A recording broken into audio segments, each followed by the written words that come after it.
Maqasid Tafsir. Where should I begin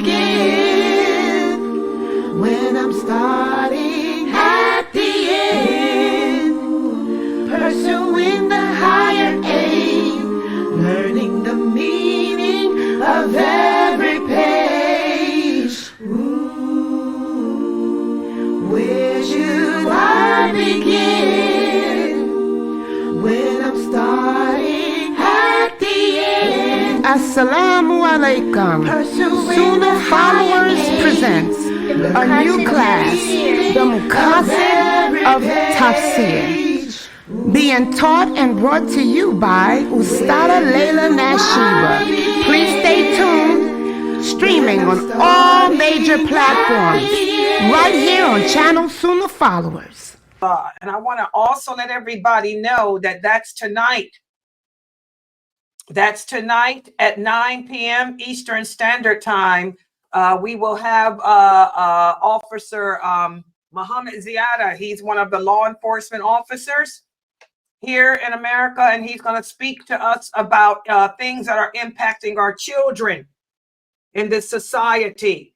You know, we have a big problem. We have the LGBTQ movement. We have drugs, all kind of issues here in this society that threaten the Muslim identity of our children. So Brother Muhammad Ziada will be here to discuss that. He'll also be here to answer any questions that the parents may have, and also the children too. So you don't want to miss that. That's today at 9 p.m. Eastern Standard Time. I guarantee you're going to love Brother Muhammad Ziada. You know, he's Palestinian. He's not a Caucasian, yeah, but he's Palestinian American. He was born here in America, so that's why his English is excellent. So you'll be able to understand him very well. So that's tonight. And for now, and he's going to join us every Tuesday. We have him every Tuesday here because we need to have this platform of discussion for the parents as to how to navigate our children in this sick, twisted society, which is only going to continue to get worse. Okay. And also the children need to have someone of authority who knows the laws of America and the problems that they face as kids growing up here, that they can come to with questions, you know, and guidance. So he's going to be here every Tuesday at 9 p.m. And so what I've done is my class, this class, the Maqasid Tafsir, on Tuesdays, I'll be holding it at, like I am today, at 6:30, because I still want you guys, especially in this society, in this world today, it's important for us to try to incorporate Allah's laws, Allah's commands into our everyday life. This is the beauty of Islam. Islam is for all times. Islam never changes. Okay, Islam is for all times. The Quran addresses the issues of all times. The hadiths, the issues that impact people of all times. And by the way, guys, I hope you can see, all history just repeats itself. To be honest, there is nothing that we are encountering today as an ummah that has not already been encountered by the Prophet and his companions and the early Muslims. Life just keeps on repeating itself because people never change. Okay? And that Quran addresses us today just as it addressed them back in the 6th century. And that's why this class is so important, the Maqasid Tafsir. And today what we're going to do for this class, I'm going to break down the meaning again for everyone as to what this Arabic term Maqasid refers to. Because it doesn't just refer to the Quran, it refers to the hadiths too. Like I told you guys, the same science that we apply in the Quran, we apply with the hadiths too. Okay? So today, I want all the kids to take notes too. Please, for the parents, put me on the big screen TV. I want all of you to take screenshots of the PowerPoints, and I want everyone to pay attention. And we're going to start this off with a quiz. Oh, yeah. Oh, yeah. Just to see if everybody is up to date in their understanding of what we've discussed up to this point. Inshallah, you can see this coming. I'm popping it up. Yeah. Okay, let me make it larger. Okay, brother. Oh, really? Brother Edward said this is one of his favorite classes too. Yeah, this and the Aqidah. By the way, Sheikh Kareem Abu-Zayd wrote all these books that I'm using. You know, this class goes hand in hand with the Aqidah class because it's all, everything begins with and ends with Tawheed. You guys know that. If you don't have Tawheed, then you're not going to understand the Quran anyway. You're not going to believe in it anyway. You're not going to practice it anyway.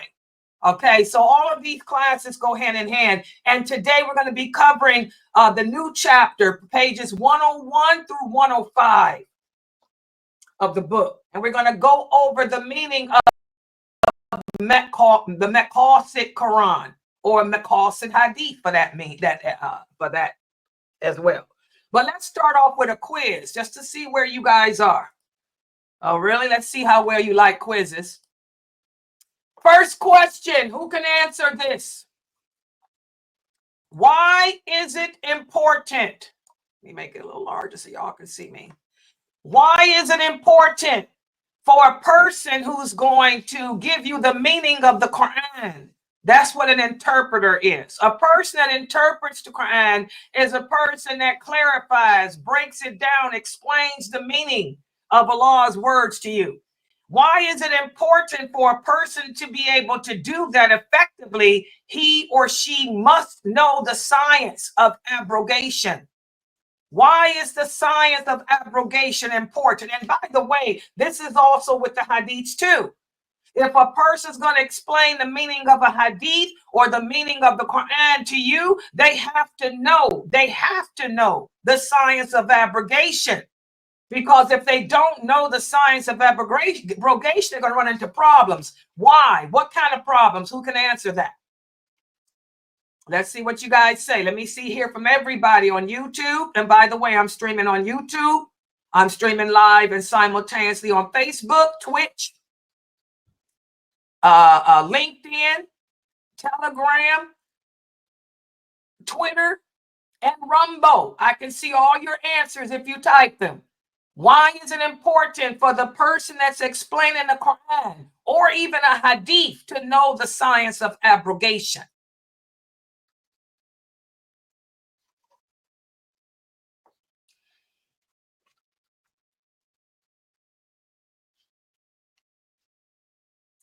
Why is it important? It's important because one of the reasons because you might be interpreting a hadith or something that has already been abrogated as far as an say for instance what does abrogation mean, first of all? Yeah, that's what this brother here is typing. The good job. And by the way, what does, first of all, to answer this, explain what abrogation means. What is the science of first of all, what is the science of abrogation? That's explaining what abrogation is. What is the science of abrogation? It was a ruling that Allah sent, and He might have lifted up at a certain point, depending on the companions' way they growth. And it's three. It's the meaning of abrogation is a ruling. Does abrogation in English mean ruling? Help her out, guys. She knows the answer. She just has a problem mixing up her words. Canceled out. Something that has been canceled out. Okay, good job. That's what abrogation means. Abrogation means to cancel out something. That's an English word. That's not an Arabic word. I keep telling y'all to use a dictionary. To discontinue. Good job, Sakina. It also means to discontinue something or to end something or to cancel out something. So what is the science of abrogation? Explain the science of abrogation, somebody else other than Mina. Mina knows these answers, but some of us just have a hard time putting our words together. She knows. Let me hear from somebody else in Zoom. What is the science of abrogation? It's the science of what? Based on the meaning of the word. What is the science of abrogation? To make it more simpler, it is a change. There was an original that was given, and this is the way that people. No, I don't want to hear all that. No. What is the science of abrogation? They already gave the meaning of it. The simple meaning is abrogate means to discontinue or to end or to cancel something. That's the English meaning of abrogation. So now my question is, what is the science of abrogation? You know what the word abrogation means. So now tell me what the science of abrogation is. Now try. Go ahead, Anissa. What's the science of abrogation? I'm twisted. Anybody else in that Zoom room? The science of abrogation is the knowledge of what has been canceled out. That's it. That's it. The science of abrogation is the science of knowing what verses or what rules or what regulations Allah discontinued or Allah canceled or Allah ended. That's all. That's simple, Anissa. That's it. So, what? Where? So that's what I was saying. A change that took place. No, you gave all this other fibber flabber that does not mean abrogate. Abrogate doesn't mean to change. Abrogate means to discontinue or cancel out. It doesn't mean to change. We got to be very specific. And by the way, guys, what I'm doing right here, what science? This is another science. There's another science. In order to interpret or give the meaning of the verses of the Quran or the verses of Hadith, there's another science too that the interpreter must know. And that's the science I'm using right now. That's the science I use all the time. What is the science I'm using right now? The science of knowledge? No. You can tell you missed the first classes. The science of what? Analytical? Yes, analogy. Exactly. I will cause you to break down the meaning of words. You have to know the linguistics of a language. You have to know the meaning of the words. In order to be a good interpreter, you have to be able to cause the people to break down the meaning of the words so they can understand. That's another science. We talked about that in chapter 1. The science of analysis. Analysis of the meaning of the words. Linguistics. Okay, I use English linguistics, because I'm giving y'all the interpretation of the meaning of the Quran. I'm giving you the interpretation of the meaning of hadiths in English. But none of you don't understand the hadiths, and because y'all don't speak English well. Because English has changed so badly and to become so hip-hop and slangish. You don't know what abrogation means. Abrogate does not mean to change. It means to discontinue or end. Okay? Which is a total opposite. Allah didn't change it. He ended it. Exactly. So now that we know what the science of abrogation is, it's knowing which verses of the Quran, which hadiths have been discontinued, which verses or rules or regulations were ended, which verses or rules were canceled out. Why is it important for the interpreter to know this? Now go back to your answer, Mina. Mina, now why is it important for the interpreter to know the science? You gave the answer. You gave the answer the Okay. first time, So but yeah, go ahead. it's important to know that something was abrogated because in the first you might be giving them something that Allah already lifted away. He had said it, but he took it back. He lifted Exactly. it. Okay. That's it. Perfect. That wording you gave was Maqasid. That's Maqasid. Right to the point and right on target. Good job. That's why it's important to know the science of abrogation, because you might be telling somebody to do something or to not do something that Allah lifted. He lifted. He didn't change it. Because if we said that he changed it, that would make the hadith what?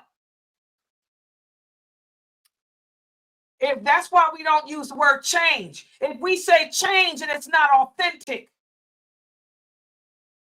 Y'all understand? You see why we don't use the word change, Anissa? Change means that that hadith is not authentic or that verse is not authentic. But to discontinue, that verse is authentic. It's just not continued anymore. Let me give an example. The Prophet sallallahu alaihi wasallam said, do not drink or eat while standing. That is a hadith.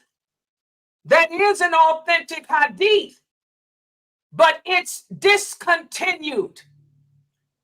It's been canceled. In the beginning of Islam, the Prophet told the companions, when you eat or drink, do not stand. And you'll find this hadith in Sahih Muslim. So it's authentic. So if I drink if I'm standing up drinking, you come to me and say, Astaghfirullah, Sister Layla, that's haram. No, it's not. But there's a hadith. Yes, there is a hadith. But you have to know the science of abrogation. That hadith has been discontinued. Later, when the Prophet, after the conquest of Mecca, that's why you have to know another science, the science of history. After the conquest of Mecca, the Prophet sallallahu alaihi wasallam discontinued that. He said, I used to forbid you from eating or drinking while standing, but now that has been discontinued. And he drank from the well of Zamzam standing. Okay, so that hadith is authentic, but it's discontinued. It ended. And there's the same type of thing you're going to come upon in the Quran with verses of the Quran. You have to know what verses were discontinued. An example, but with the Jews, Allah used to hold them accountable for their thoughts. In the beginning, when the revelations were being sent down, when that verse came down about the Jews being held accountable for the thoughts they have, the companion said, oh my God, I hope Allah is not going to hold us accountable for our thoughts, because that's kind of hard. And that's when Allah sent down another verse abrogating that. He said, I heard what you said. So I'm going to discontinue that. That applied to the Jews. But now I will not hold you accountable for your thoughts unless you act on them. So you have to know the science of abrogation. Otherwise, you may tell your children, Allah is going to punish you for any bad thoughts you have. When that's not true. That's abrogated. That's been discontinued. Allah discontinued that with us. How many of you have heard that it's haram for us to eat scavengers from the sea? That's another example of abrogation. The people before us, they were forbidden from eating shrimp, eating lobster, eating crab. As a punishment, Allah told them that they could not eat anything that was a scavenger of the sea. But then Allah abrogated that. He discontinued that. And he sent down the verses to us, telling us that anything that comes from the sea is good and clean and lawful for us to eat, including its dead fish. So we can eat lobster, we can eat crab, but a lot of people don't know, especially the Shiites. That's why I'm telling y'all, the Shiites, they have their own Quran. This is why we can never sit down with them and be friends with them. They don't follow the Quran. They got their own man-made Quran. They don't follow the Quran. They got their own. They changed it. The Shiites will tell you it's haram to eat lobster, haram to eat shrimp. Okay? Abrogation. That was abrogated. So in order to be a person that explains the Quran, the Hadith, or any of that, you have to know the science of abrogation. Is that clear to everyone? And the science of abrogation, not just alone, you're not going to know the science of abrogation unless you know the history of Islam, the science of history, the science of analysis. You got to break down the meaning of the word, know what abrogation means. So it's a lot of science in teaching Islam. A lot of stuff, a lot of things you have to be able to you have to know and be able to explain if you want to be a true daya, a true person of knowledge. Everybody is not a person of knowledge, guys, because unless they know certain sciences, they can't be. They're going to give you twisted information. So we talked about that. What about this? This was also in the previous chapter. The names of the chapters of the Quran were given by Abu Bakr when he put it in the Mus'haf. Is this statement true or false? The names of the Quran, the Quranic chapters, were given by Abu Bakr. In other words, Abu Bakr was the one that named the chapters of the Quran. Is this true or false? What do you guys think? False. The second person that said false, tell me why you think it's false. Because Abu Bakr was not the person that was given the names of the chapters of the Quran. Allah was the one that sent Angel Jibreel with the name of the chapters to the Prophet. Okay, what do you guys think about her answer? Agree. Exactly. That's correct, guys. And believe it or not, you know, you got some twisted Muslims out there who don't believe this.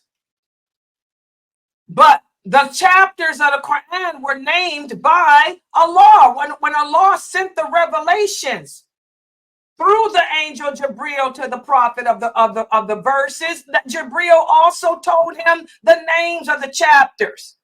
And why is it important to know the name of the chapters of the Quran? Who can answer that part?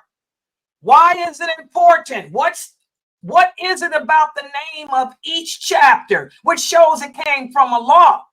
What is so important about the name of each chapter of the Quran? Why is it important? What is in the name of the chapter? In other words, who can answer that? It's important because the name of the chapters tell you what Allah is going to be talking about. Exactly. The chapters give you some insight. The name of the chapter gives you insight as to what Allah is going to be speaking about here. Does everybody understand that? Okay. So the name of the chapter, it gives you a clue as to what Allah is going to be addressing. What Allah is going to be addressing in this chapter. This chapter is going to be speaking about the rights of women. This chapter is going to speak, like, say, for example, Surah Baqarah. It's going to speak about the Jews, how the Jews betrayed Allah many times. It's going to talk about the Moses. It's going to talk about the cow, the cow that testified against them. Okay, so every name of every chapter gives you insight as to what the chapter is about. Does everybody understand that? Nur is about light. How to follow, find the light of Allah. Okay? Ikhlas is sincerity. That gives you a clue as to that this chapter is going to be about how to be sincere. Allah is going to be addressing what sincerity of faith consists of. So the names of the chapter were not given by Abu Bakr. They were presented to the Prophet sallallahu alaihi wasallam through the angel Jibreel from Allah, letting you know, giving you a clue as to what Allah is going to be addressing. So that's why it's important to know the name of the chapters. That's another science. In order to be a good interpreter of the Quran, you have to know the names of the chapters. What about this? And by the way, this is the final exam from the last chapter. Exactly, Brother Edward. Brother Edward, see what I'm doing? I didn't want to scare y'all with the word final exam. This is the final exam from the previous chapter. Yeah, because I'm summarizing everything we discussed so I can take y'all to what we're going to talk about today, which is the meaning of Maqasid. Okay, good job. So next question, why are the stories and the parables of the Quran important? Why is it important for us to ponder the stories and parables of the Quran? If you don't know what parable means, look it up in a dictionary. Why is it important to know the stories and parables? Why are they important? Why did the law give us stories? 1/3 of the Quran are stories. 1/3 of the Quran are parables presented to us by Allah. Why are they important? Can anyone answer that? Common sense, really. These stories and parables are important because it helps us to relate to them. That way, when we go through tests and trials in life, we can have the strength and the patience to get through it.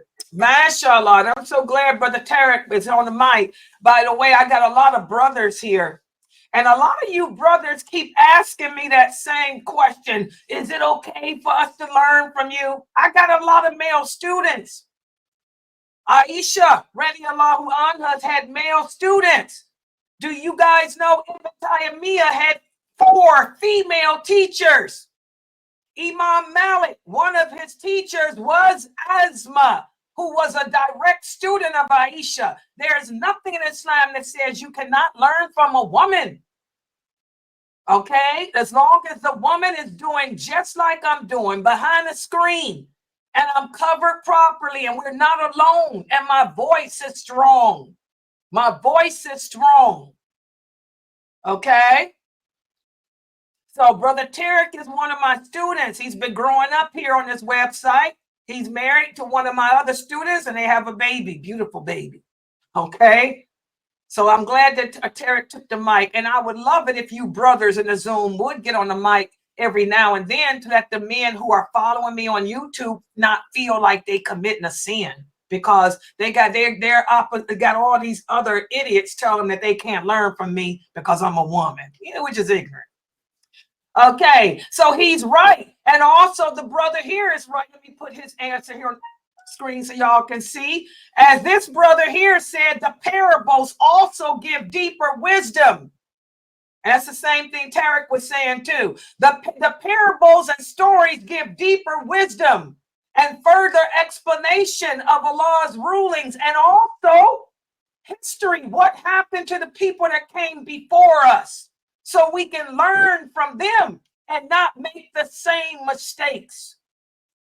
That's why Allah gives us the stories of the people that came before us, what they did bad that they shouldn't have done, what they did good.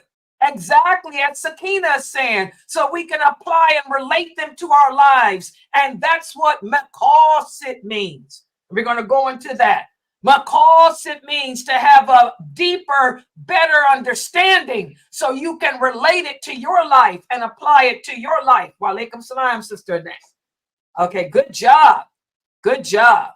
And I think I got one more question. Then I'll go to the lecture. I think this is the last one. This question here.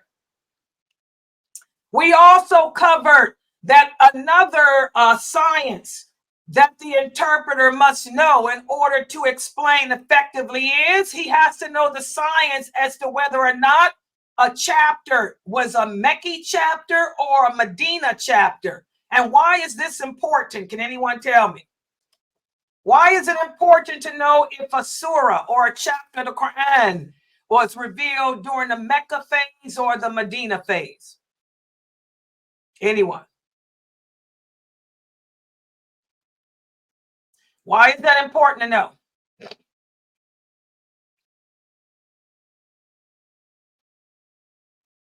It's important to know to establish in the Mecca period was the Aqidah and the other part was the rules. So it's important to know that. Good job. Good job. Also, Sister Amy, good job. You typed the same thing. Y'all typed the same thing. Exactly. It's important to know because the Mecca period, this is when Allah, this is the period that the Prophet spent in Mecca, those 13 years teaching the people Tawheed, teaching them the correct belief system.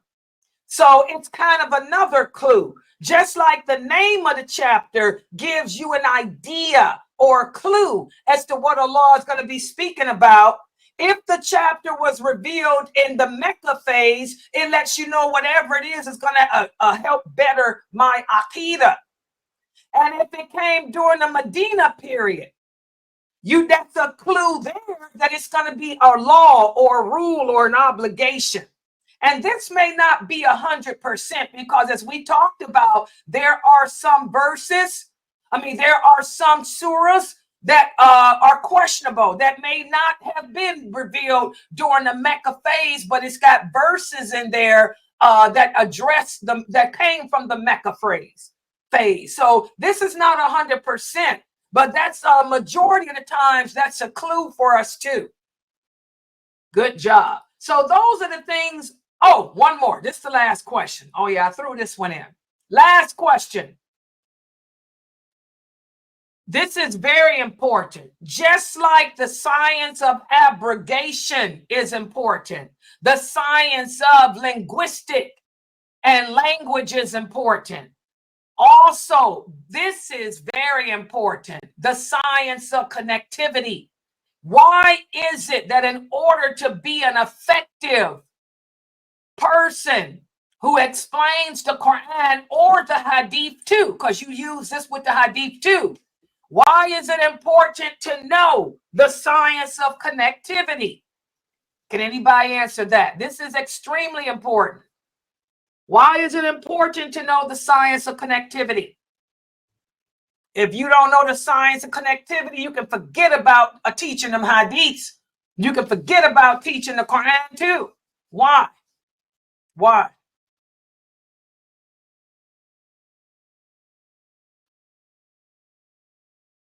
Wa alaikum salam, Sister Stacy. Anybody? Okay, I'll try.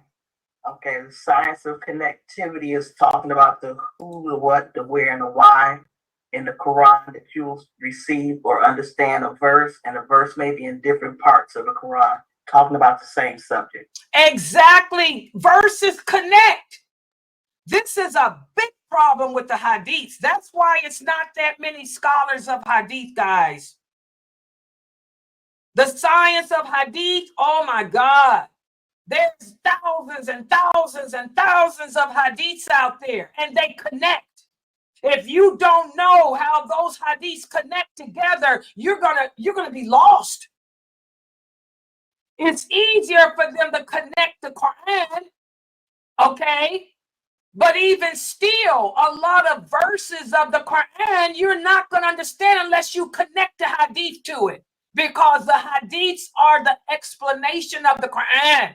You still have to know the Hadiths in order to understand the Quran, because the science of connectivity connects it all together, the Quran and the Hadith. Does everybody understand that? Example, I give y'all that same example that I hear all the time. How many of you have heard astaghfirullah, astaghfirullah, astaghfirullah? You should not laugh. Laughing is haram. And you say, what do you mean laughing is haram? The Prophet sallallahu alaihi wasallam said, if you knew what I knew, you'd weep little. I mean, you'd weep more and laugh little. So people say, well, that means we can't laugh. Astaghfirullah. First of all, that hadith doesn't even have the word haram in it. That hadith does not tell you that it's haram to laugh.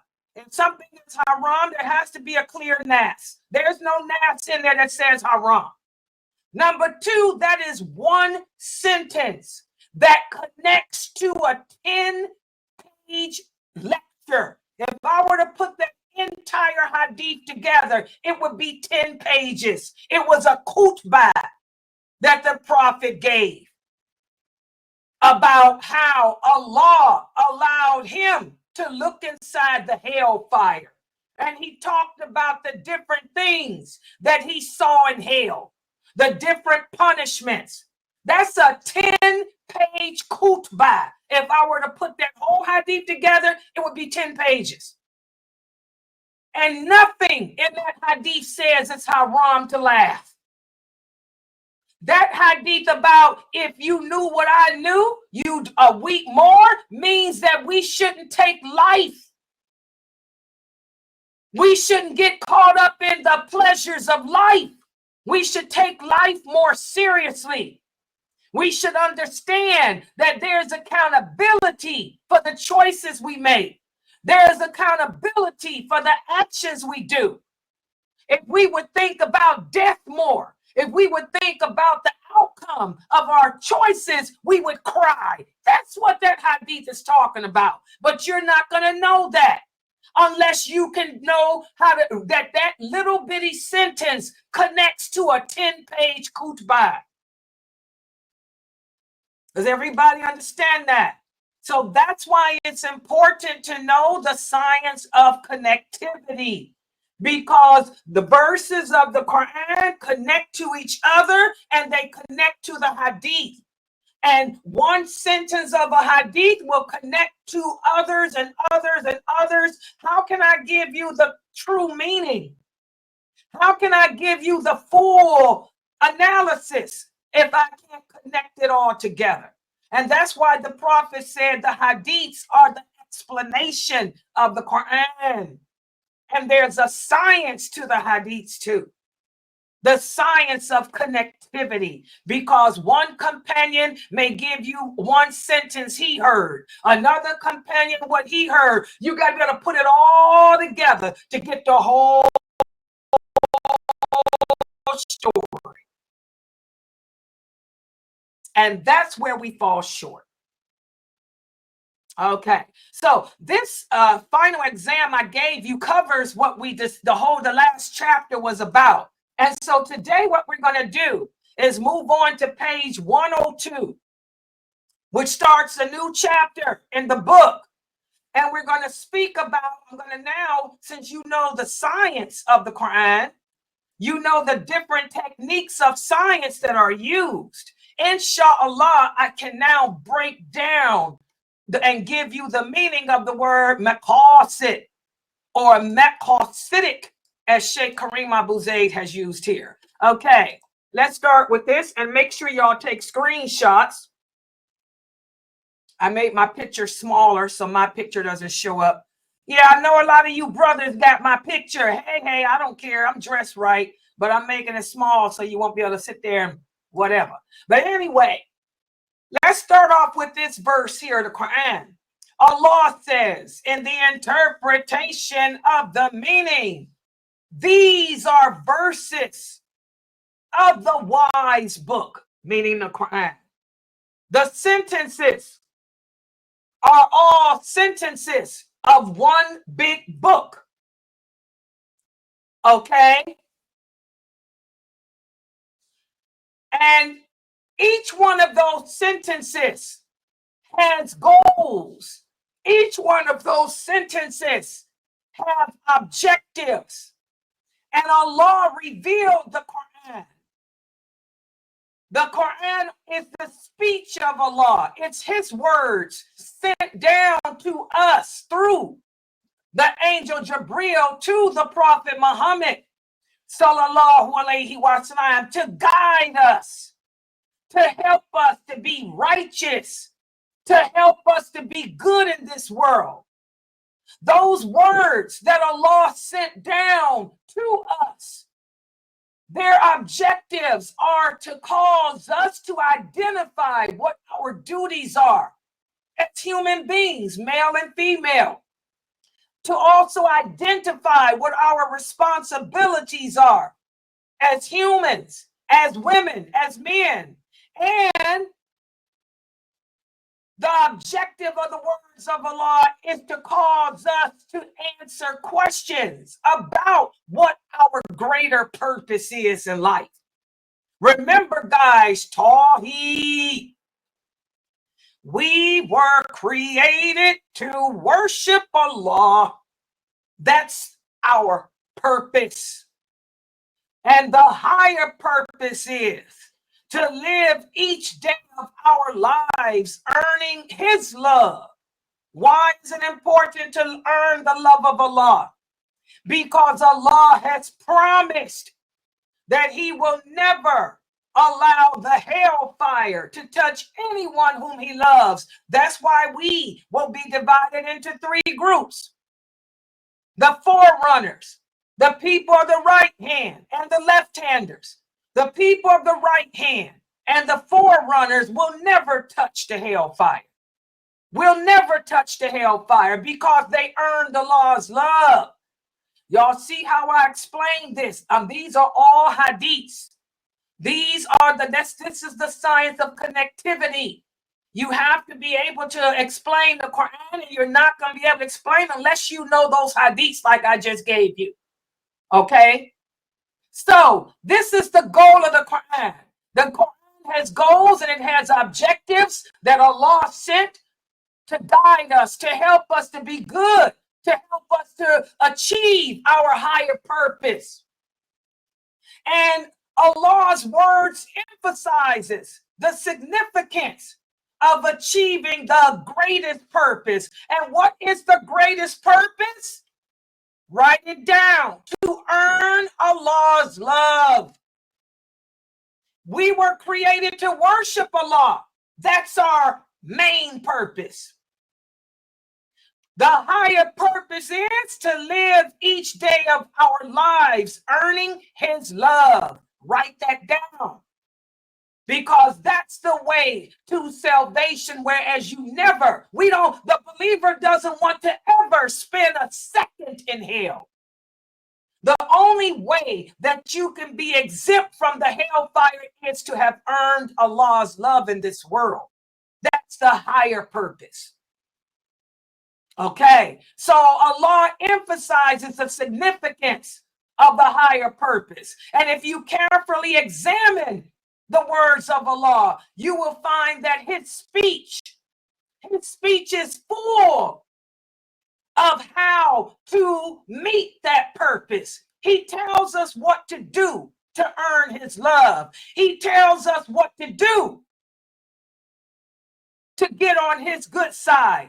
His words promote our betterment in this world and the hereafter. He tells us that this world was not meant to be a bowl of cherries, that we're going to experience trials. We're going to go through ups and downs. That's part of life. I am the most melancholy. I have never been this melancholy in my life, guys. I experienced sadness this time of year ever since I was a kid. But oh my God, it's never been this bad. I'm trying to pull myself out of it. But alhamdulillah, the way that I keep myself from falling into depression is I cling to the words of Allah, because his words as explained through our Prophet Muhammad sallallahu alaihi wasallam. They tell me how to maintain my cool and not succumb to depression and just throw in the towel and just give up. Because again, I want the higher aim. I want the higher aim, which is to achieve Allah's love. I don't just want to be a good person. I want to be a person whom Allah has showered his love upon, so that I will not spend even a second in the hellfire. Okay? And one of the names of Allah is El-Hakam, which means the wise, which implies the attribute of wisdom. Wisdom. Allah has wisdom that we will never comprehend. Okay? And Allah tells us that not all human beings have hikmah, which is wisdom. Allah gives wisdom to only a select few. And who are the people that Allah gives wisdom to? People whom he loves. That's another reason why I want to live each day achieving the higher purpose of my existence, which is Allah's love, because I want Allah to shower me with wisdom. Because a lot of these Muslims today don't have the wisdom. They go to school, they get PhDs in philosophy, they get PhDs in science, they get PhDs in Islam, but that doesn't make them people of wisdom. All it is that they pay some money, they got a piece of paper. That's it. Wisdom comes from Allah. And he says, I only give it to those whom I love. Okay, Allah's speech is wisdom as well.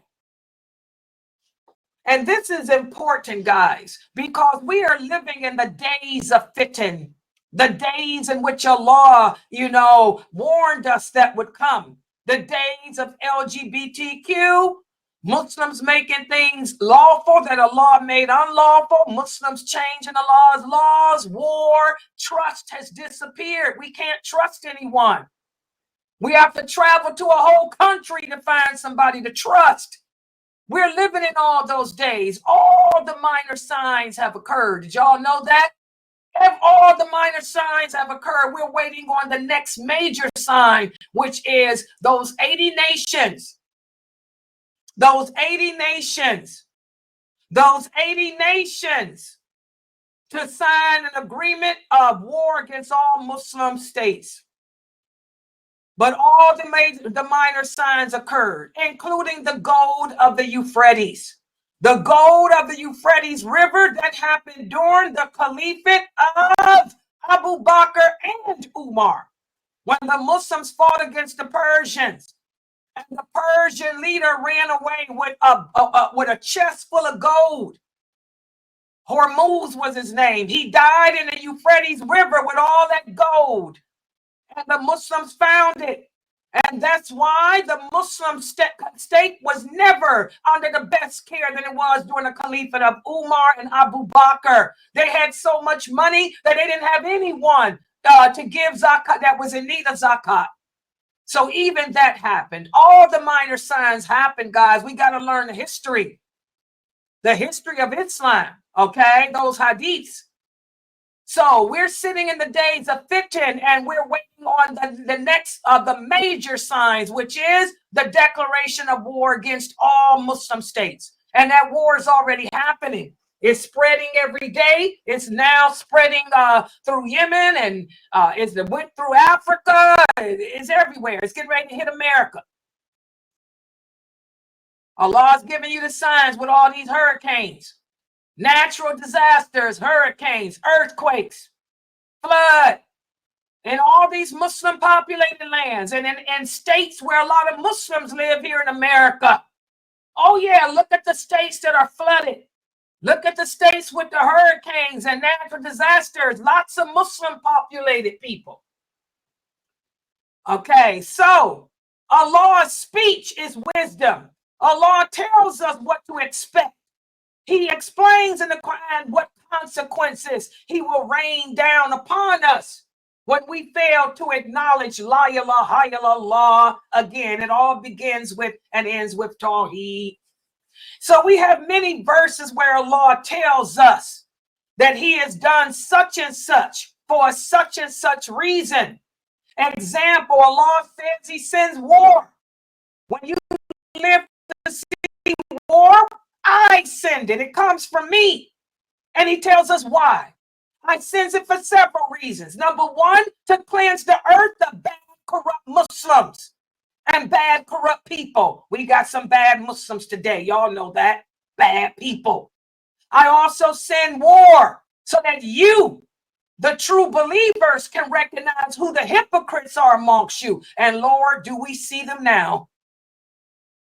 Because as the prophet said, this is the science of connectivity. That verse where the prophet said, so you can see who your hypocrites are. You do the science of connectivity. The prophet sallallahu alaihi wasallam said, what's the source? Sahih Bukhari. He said, faith, true faith will manifest itself at the first strike of a calamity. Your initial reaction will show where you are in your belief system.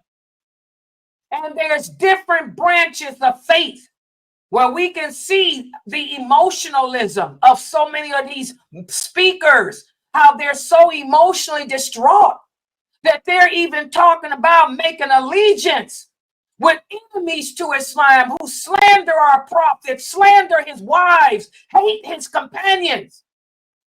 We got to get that emotionalism under control, guys.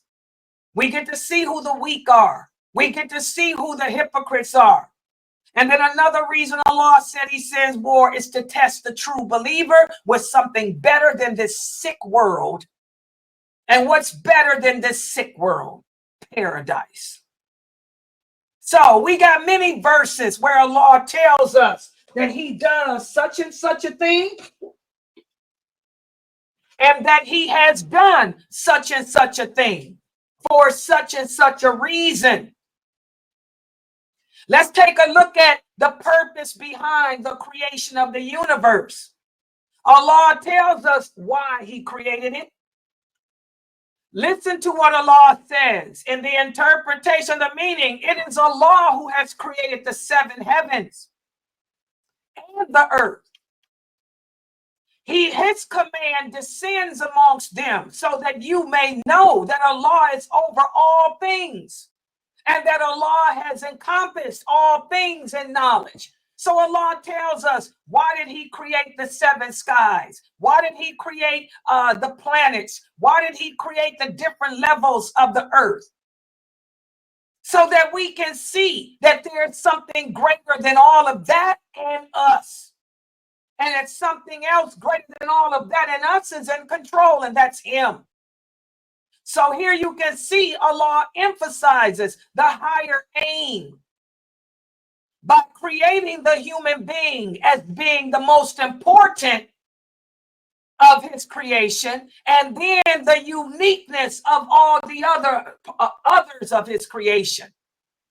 Listen to what Allah says in the interpretation of meaning. I created the jinn and humans so that they can worship me alone. That's our Maqasid aim. That's the higher aim. The higher aim of our creation is to worship Allah and earn his love. Allah mentioned that the higher aim behind the Quran is to pinpoint the useful purposes. And that's why Allah describes the Quran as being al-bayan, which means an illustration. The Quran is an illustration. Listen to what Allah says in the interpretation of meaning. This Quran is a clear statement to all the people, and a guidance and an instruction for those conscious of him. In other words, Allah is saying that the Quran is an illustration to all people, And it's a guidance to all people and an instruction to all people who believe in Allah, who are conscious of Him. El-Bayan. What's the meaning of El-Bayan? One of the early scholars said that what is meant by El-Bayan is that the Quran is characterized as an illustration that signifies exposing objectives in a beautiful language. Allah tells us the objectives to life, the objectives of life, by using His beautiful words. So it shows the eloquence of Allah. Bayan is an expression by purpose, which manifests to the audience or to the speaker what you want them to understand. So Allah has declared His own speech to be purposeful and with meaning for us.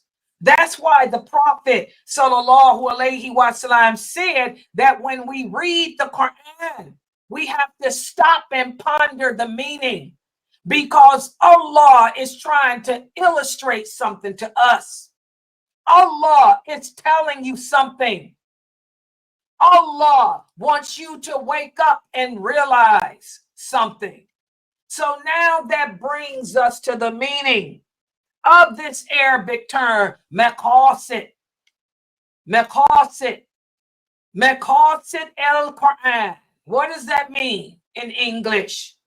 Maqasid al-Quran refers to the higher aim, the higher intentions, the higher purposes for which Allah revealed His words to you. He wants us to earn the ultimate purpose of His love. So, a person that's going to interpret the Quran to you or explain it to you, he has to seek the objective of what Allah is saying. He's got to be able to illustrate Allah's rulings as they were sent to the Prophet, not twist them around like the Shiites have done to mean things that they don't mean. And also included in seeking the objective of Allah's words, you have to know the objectives of Allah's laws too. What did Allah mean when He told the women to not stomp their feet in the public? Did that mean don't wear high heel shoes? No, it means don't prostitute yourself. Don't go out in the public and bring unnecessary attention to yourself. Okay? What does Allah mean when He tells the believing woman, do not make her voice soft publicly? Okay? He means be intimidating. Be serious and intimidating, so as people won't take you as a piece of meat that they can pounce on. So the true interpreter has to seek the objective or the illustration of Allah's laws, the objective and the illustration of Allah's rules and His words. But I want you guys to know that there are a few differences between seeking the objective of Allah's laws and the objectives of Allah's rulings. For example,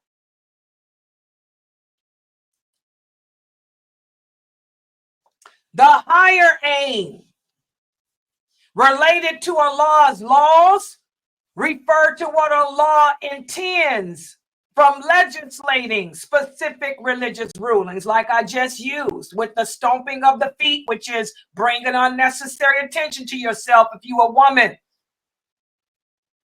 The not speaking in a soft, docile voice publicly. What's the aim? What's the intention? The intention is for a woman to not bring unnecessary attention to her because she's of a weaker species than a man, and men can hurt you. That's the higher aim behind that.